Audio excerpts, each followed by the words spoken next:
The massive dome of compressed hay stood 30 feet high in the middle of Dakota Weiss's pasture, its curved walls gleaming golden under the Minnesota sun. Every neighbor who drove past slowed their pickup trucks to stare at the bizarre structure, some pulling out phones to capture what looked like an oversized beaver lodge made entirely of straw. The local coffee shop buzzed with whispered theories about the widowed rancher's mental state, while hardware store clerks exchanged knowing glances when customers asked if Dakota had finally lost his mind.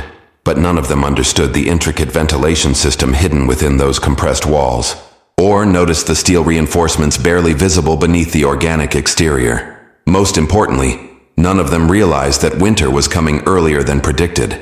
Dakota adjusted his worn Carhartt jacket as he walked around the peculiar structure, checking the almost invisible air vents he had carefully positioned every 8 feet around the dome's circumference.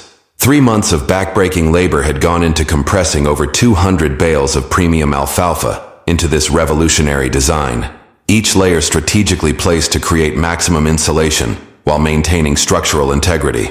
His late wife Sarah would have called him crazy too, but she also would have trusted his engineering instincts that had kept their cattle operation profitable for 15 years. The ridicule from neighboring ranchers stung more than Dakota cared to admit.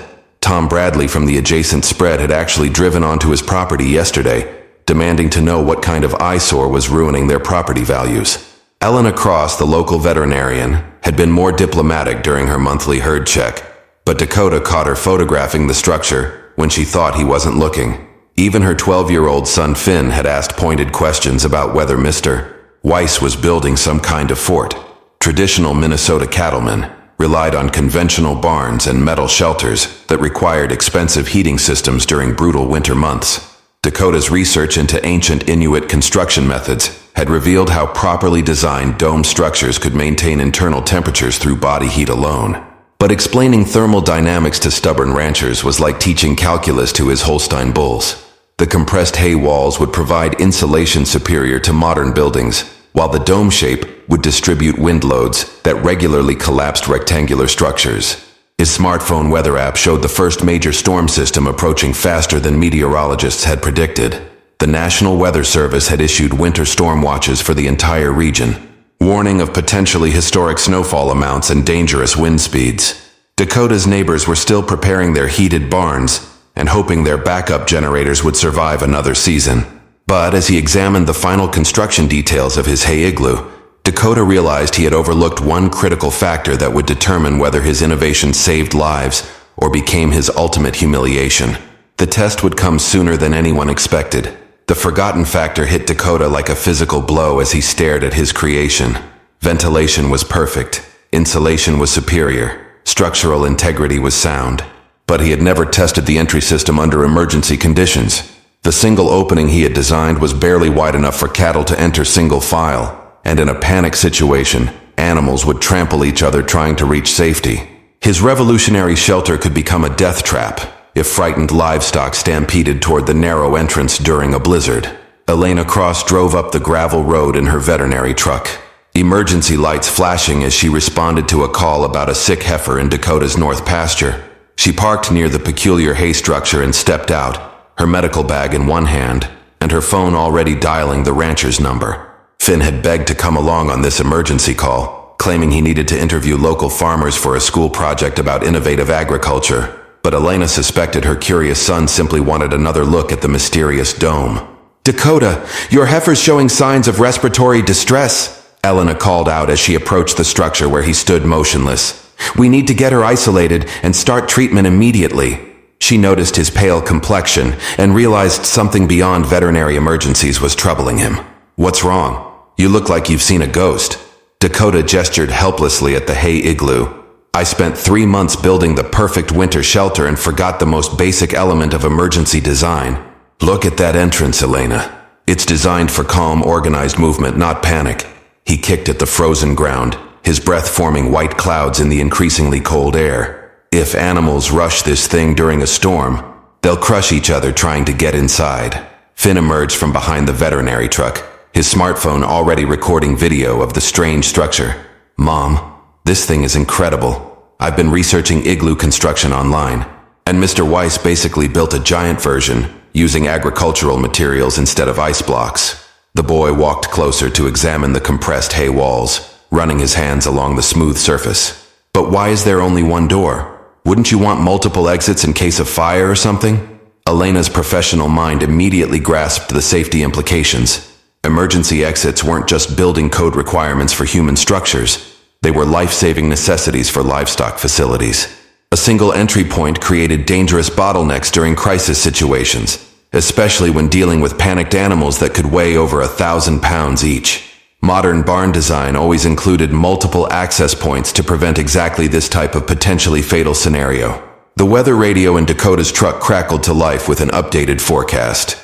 Winter storm warning now in effect for southeastern Minnesota. Heavy snow beginning tonight with accumulations of 18 to 24 inches possible. Wind gusts up to 60 miles per hour. Livestock owners should ensure animals have adequate shelter. Dakota stared at his revolutionary hay igloo, then at the dark clouds gathering on the horizon. He had 48 hours to solve an engineering problem that could determine whether his innovation became a lifesaver or a burial mound. But as Elena finished examining the sick heifer, she made an observation that would change everything. Elena finished her examination of the sick heifer and turned to Dakota with an expression of sudden realization. Wait a minute. You're thinking about this all wrong. Animals don't behave like humans in emergency situations. They follow the herd leader, and cattle naturally form single-file lines when moving through narrow spaces. The problem isn't the entrance width, it's the approach angle. She gestured toward the structure's opening. If you create a funnel-shaped pathway leading to the entrance, the animals will naturally organize themselves instead of bunching up and panicking. Dakota felt hope surge through his chest as he studied Elena's suggestion. She was absolutely right. His experience with cattle handling had taught him that livestock moved calmly through properly designed chutes and pathways, even during stressful situations. The solution wasn't rebuilding the entrance. It was creating a guidance system that worked with natural cattle behavior instead of against it. He had portable panels in his equipment barn that could form temporary corridors leading directly into the hay igloo. Mom's brilliant with animal psychology, Finn added, still filming with his phone. She figured out how to get Mr. Henderson's stubborn bulls to cooperate just by changing the angle of his loading chute. The boy paused his recording and looked thoughtfully at the structure. But what happens if the storm knocks down those panels? Wouldn't they just blow away in 60-mile-per-hour winds? Tom Bradley's diesel truck roared up the driveway, followed by two other neighboring ranchers who had apparently come to gawk at what they considered Dakota's folly. The three men climbed out of their vehicles and approached the group with expressions of barely concealed amusement. Tom shook his head slowly as he examined the hay dome. Weiss, I've seen some crazy ideas in 30 years of ranching, but this takes the prize. You spent 3 months building a giant hamster wheel for your cattle. It's not a hamster wheel, it's revolutionary insulation technology, Dakota replied, his voice tight with frustration.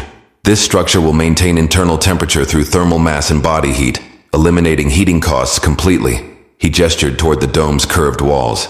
The compressed hay provides better insulation than modern foam boards, and the dome shape distributes wind loads that collapse rectangular buildings. The second rancher, Carl Hutchins, laughed outright. Revolutionary? Son, we've been keeping cattle alive in Minnesota winters for over a century using proven methods. Heated barns, windbreaks, and common sense. What happens when that thing catches fire? Compressed hay burns like a bomb. Carl's criticism struck a nerve that Dakota hadn't considered during his months of construction planning. Elena's eyes widened as she processed Carl's warning. Hay fires were a constant threat on working ranches, and compressed bales burned with devastating intensity once ignited. A single spark from lightning, electrical malfunction, or even spontaneous combustion could turn Dakota's innovative shelter into a massive funeral pyre. The veterinarian realized that Dakota's engineering marvel had a potentially fatal flaw that could destroy everything he was trying to protect. But as the first snowflakes began falling from the darkening sky, Dakota noticed something about the hay igloo that none of his critics had observed. Dakota pointed to the barely visible metal strips embedded throughout the compressed hay walls. Fire suppression system. I installed a network of perforated copper tubing connected to my well pump. One flip of a switch floods the entire structure with water in under 30 seconds. He walked closer to show them the concealed nozzles positioned every few feet along the dome's interior curve. The hay is treated with flame retardant, and the moisture content is carefully controlled to prevent spontaneous combustion while maintaining insulation properties. Tom Bradley's smug expression faltered as he realized Dakota had anticipated the fire risk that seemed so obvious to experienced ranchers. Carl Hutchins stepped closer to examine the hidden copper piping, his earlier mockery replaced by grudging professional curiosity. Even the third rancher, who had remained silent until now, began walking around the structure with new respect for its engineering complexity. Elena felt a surge of admiration for Dakota's thorough planning, but her veterinary training made her focus on practical concerns. What about drainage? If you flood the structure to prevent fire, where does all that water go? Standing water creates perfect conditions for bacterial growth and hoof rot. She gestured toward the frozen ground around the dome, especially if temperatures drop below freezing while the floor is still wet. Finn continued recording with his phone, narrating his observations like a nature documentary. This is incredible. Mr. Weiss basically built a giant terrarium with its own climate control system. The copper tubes aren't just for fire suppression. They're probably for temperature regulation too. The boys' enthusiasm was infectious, and even the skeptical ranchers began asking detailed questions about construction methods and material costs. Dakota felt vindicated as he explained the integrated drainage system that channeled water through gravel beds beneath the hay floor. Every criticism his neighbors raised had been anticipated and addressed during months of careful planning.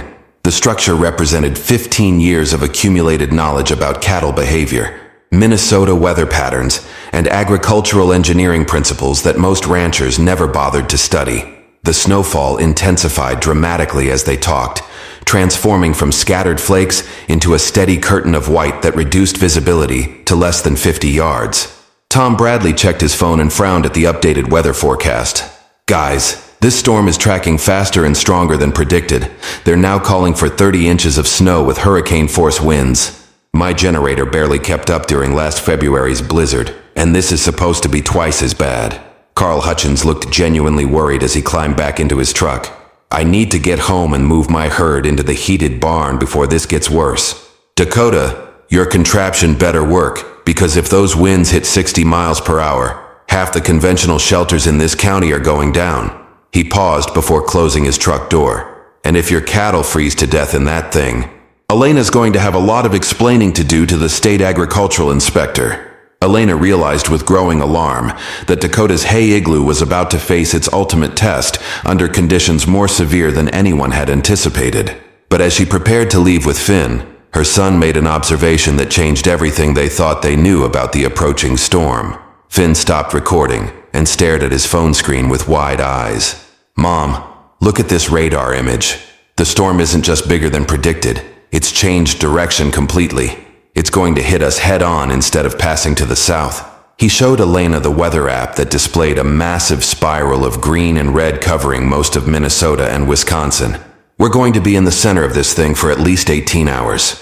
Elena felt her stomach drop as she processed the implications. A direct hit meant sustained winds instead of brief gusts, and temperatures that could plummet to life-threatening levels for extended periods. Her own horses were in a conventional barn that relied on electric heating, and power outages during severe storms were practically guaranteed in their rural area. If the electricity failed during sub-zero temperatures, animals could freeze to death within hours. Dakota's cattle began showing signs of agitation as barometric pressure dropped rapidly. The herd instinctively moved closer together, their breath creating thick clouds of vapor in the increasingly frigid air. Traditional ranching wisdom called for getting livestock into heated shelters immediately, but Dakota made a decision that shocked everyone present. He opened the gate to the hay igloo and began calmly walking his cattle toward the entrance instead of driving them to his conventional barn. "Are you insane?" Tom Bradley shouted over the rising wind. "Get those animals into a real shelter with backup heating before they freeze solid." He watched in disbelief as Dakota's Holstein cattle filed obediently through the narrow entrance, following their familiar routine, despite the unusual destination. That hay pile might work for a mild winter day, but not during a historic blizzard. Elena found herself torn between professional skepticism and growing curiosity about Dakota's confidence in his creation.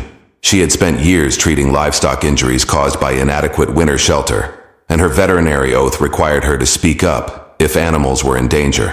But Dakota's cattle appeared calm and organized as they entered the dome, showing none of the panic behavior she typically observed during severe weather events. The first cattle to enter the hay igloo immediately sought out the warmest spots along the curved walls, their body heat beginning to raise the internal temperature exactly as Dakota had calculated.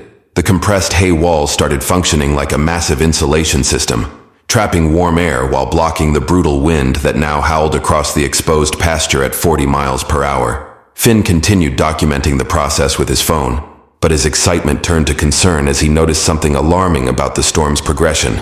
"Mom, the temperature is dropping faster than the weather service predicted. It's already 15 degrees and falling. If this keeps up, we're looking at -20 within a few hours." Elena realized they were witnessing either a revolutionary breakthrough in livestock protection or a disaster in the making.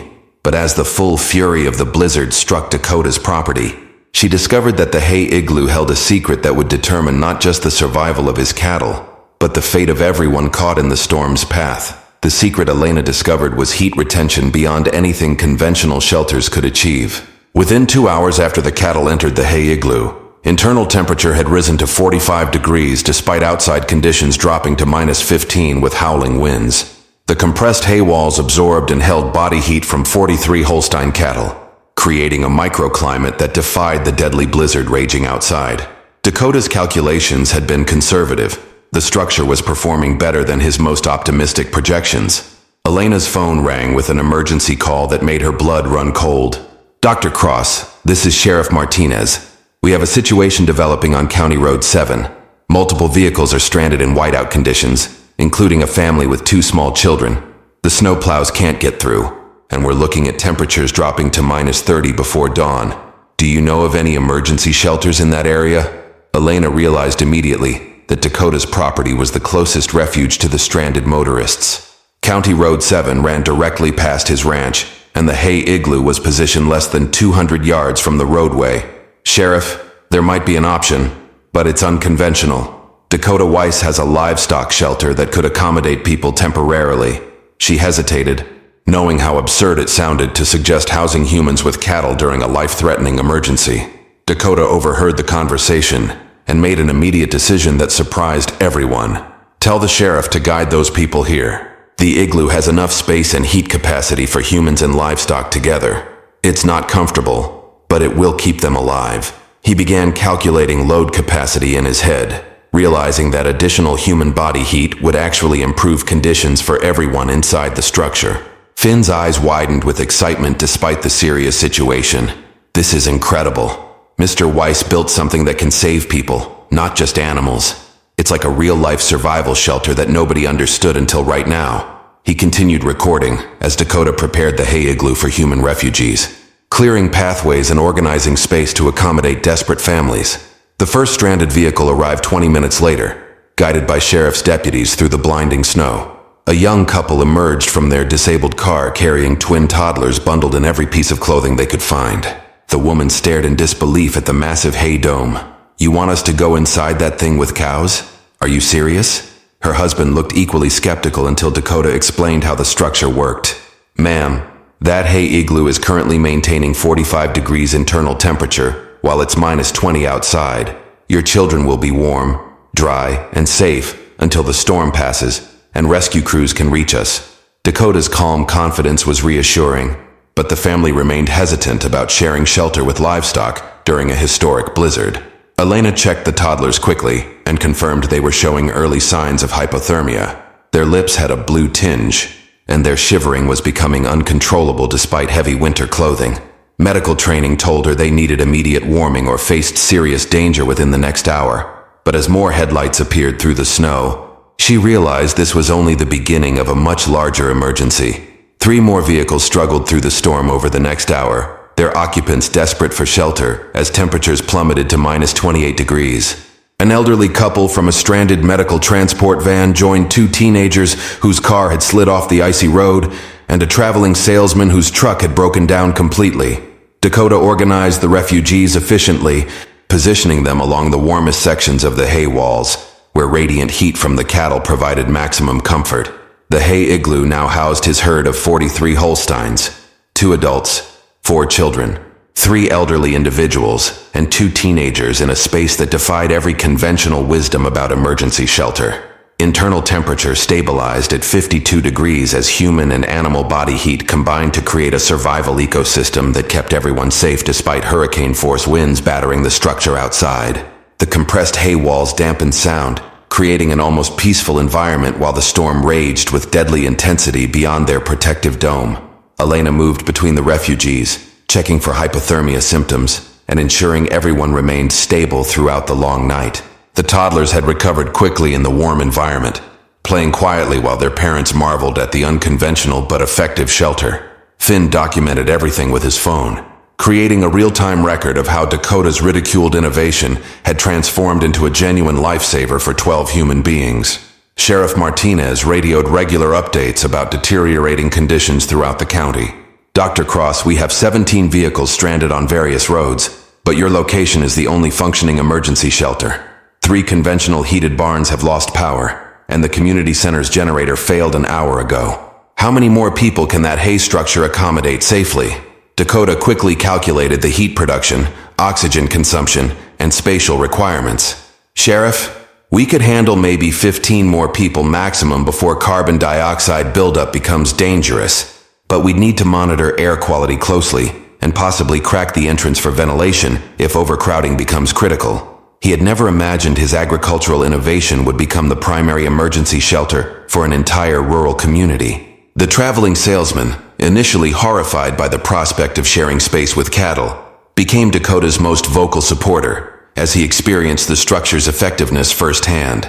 This thing is incredible. I've got clients in the construction industry who would pay millions to understand how this thermal mass system works. You've accidentally invented the most efficient emergency shelter I've ever seen. His enthusiasm was infectious among the other refugees. As dawn approached, the storm continued with undiminished fury, but everyone inside Dakota's hay igloo remained warm, safe, and increasingly amazed by their unconventional sanctuary. The structure that neighbors had mocked as a fool's errand had become the difference between life and death for 12 people during Minnesota's worst blizzard in recorded history. But the true test of Dakota's innovation was yet to come. The blizzard finally broke after 18 hours of devastating winds and record snowfall that left 3 feet of snow across southeastern Minnesota. Emergency crews reached Dakota's ranch by noon, finding 12 grateful survivors and 43 healthy cattle emerging from the hay igloo into brilliant sunshine that reflected off pristine white drifts. The structure had maintained internal temperatures above 50 degrees throughout the entire storm, while conventional heated barns across the county had failed when power lines collapsed under ice and wind. Sheriff Martinez coordinated the rescue operation with growing amazement as he witnessed the aftermath of Dakota's innovation. Weiss, I've been in emergency management for 20 years, and I've never seen anything like this. Your shelter saved more lives last night than our entire county emergency system. The sheriff's